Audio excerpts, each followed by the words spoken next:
New Jersey eviction laws to evict a tenant vary from court to court, but they still follow the same general eviction process.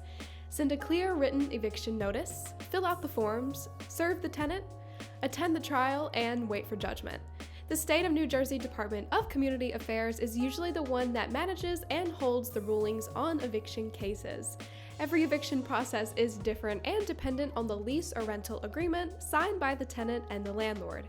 It is always best to exercise meticulous file keeping to avoid errors that could be exploited by the tenant, especially the history of rent payments. Filing an eviction takes time and patience, and going to court may be a long and tedious experience for landlords who handle multiple properties.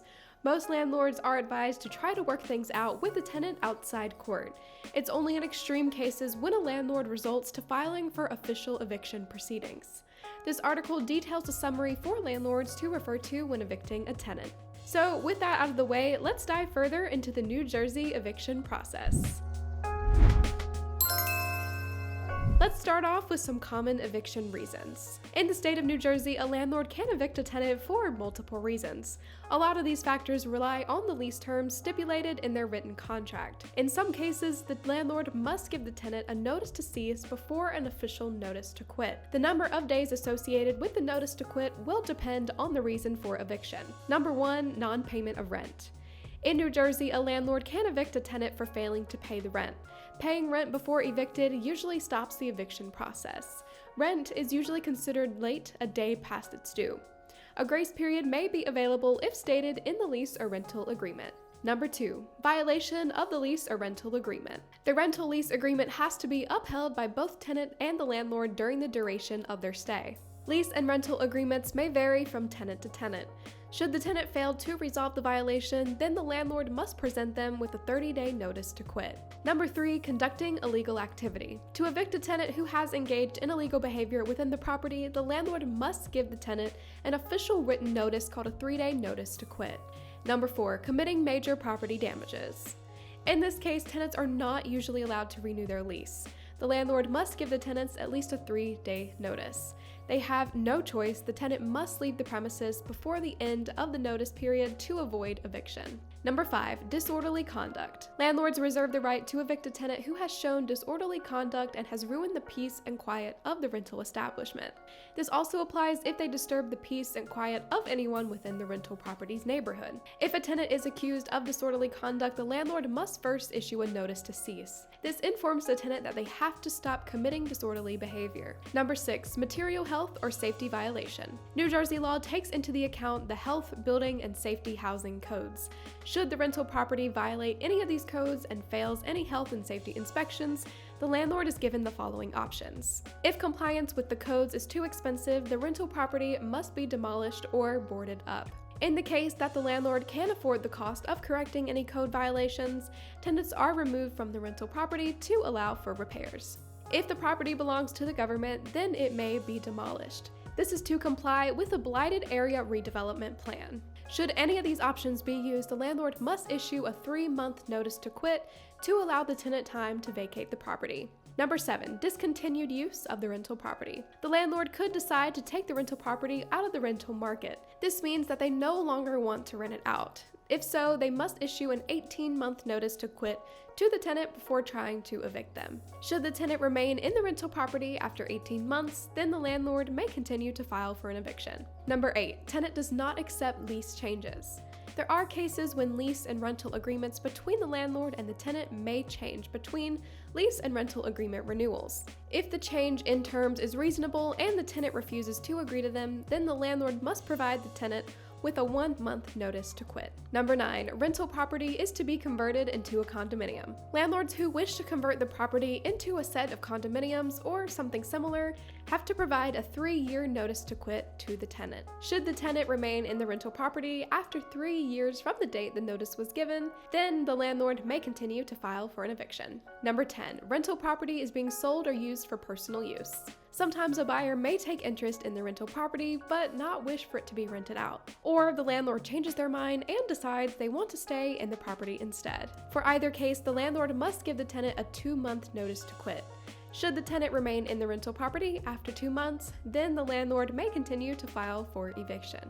Number 11, tenant's employment is terminated. Some employers may receive a rental unit or rental property from their employers as a part of an employee package or their employment contract. If they end their employment or their employment is terminated, they also have to return or vacate the rental property. In cases such as these, the landlord must give the tenant a 3-day notice to quit. Number 12, non-renewal of the lease after the rental period ends. New Jersey law states that landlords cannot evict a tenant or force them to vacate the property without a probable clause. As long as the tenant does not violate any rules, they can stay until their rental period ends. Filing a complaint. How to file a complaint. To file an eviction complaint, enough time must have passed from the issuance of the inappropriate written eviction notice. Enough notice time must have been allowed before a landlord can try to evict a tenant. The eviction process is as follows. The landlord must go to the court. This justice court will depend on where the rental unit or property is located. A complaint must be filed bearing the correct information and details such as the tenant's failure to pay rent. Some courts require the tenant's history of rent payments. Pay the fees. This will vary from court to court. Timeline. It takes about 3 days to 3 years from the issuance of the notice to pay or quit to begin filing to evict a tenant. This depends on the reason for eviction. Notice to comply. Before filing for an eviction with the court, you need to issue the tenant a notice to comply. Serving the tenant. How to serve a tenant. An official from the court delivers the court order, also known as the summons and complaint. This official is usually a special civil part officer. Otherwise, the court may decide to appoint a process server. There are several methods available for the appointed special civil part officer or process server to deliver the documents: personal service, substituted service, and posting. If none of these methods are possible, the court official mails the documents via certified mail and regular mail. After serving the summons and complaint.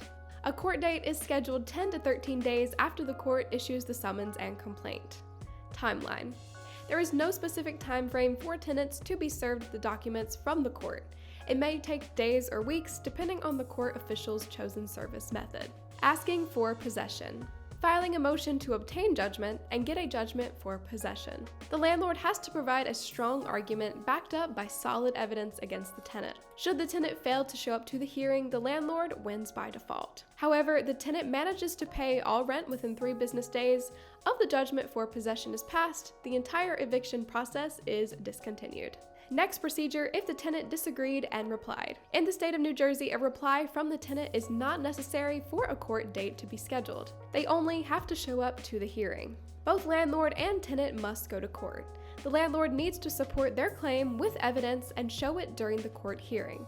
This could include, but is not limited to, the following: copy of the deed and lease, rent receipts and ledgers, bank statements, witnesses, photo and video documentation of the violations. Alternatively, a landlord may also opt to obtain legal advice and counsel from a licensed attorney to help with their case in court. If the judge rules in favor of the landlord, the tenant has 3 business days to pay the total amount of rent owed. Timeline. Eviction hearings are scheduled 10 to 30 days after the landlord files for eviction. Getting possession. After the landlord wins the case. Provided that the tenant does not appeal for reconsideration or does not pay the entire rent within 3 business days, judgment for possession being passed, a warrant for removal is issued 3 days after the judgment is passed in favor of the landlord. The warrant for removal gives the tenant a maximum of 3 days to vacate the property. Move out process. Once the warrant for removal is issued, the tenant has to move out within 3 days or pay all owed rent in full. Even though the landlord has gone through the entire eviction process, once tenants amends their failure to pay rent, the tenant can continue staying in the property. Timeline. Tenants have 3 days to vacate the property before they will be forcibly removed. In cases of non-payment of rent, the tenant is not evicted if they pay all owed rent in full. In cases where a stay of execution or orderly removal was issued, their move-out period may be extended for 7 days to 6 months. Any possessions left behind will only be stored for a minimum of 33 days. New Jersey eviction process timeline.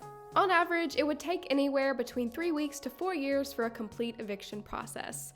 This estimate includes the long eviction notices involving rental property conversions and orderly removals. Showing evidence. How to keep good records.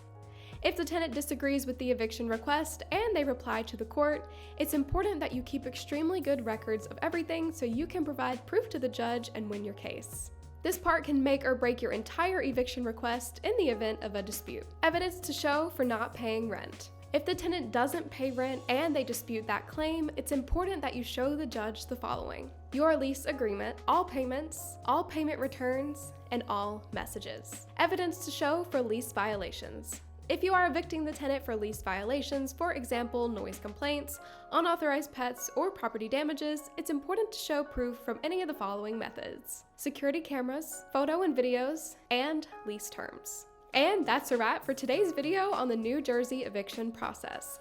We hope you found this video informative and insightful, but hang on, there's still more to uncover about the eviction process in New Jersey. If you want to explore this topic even further, we've got you covered. In the description below, you'll find a link to a detailed blog post that dives deep into the eviction process in the state of New Jersey.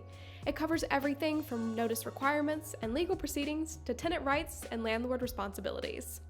Thank you so much for watching today's video. Take care, and we'll see you in the next one.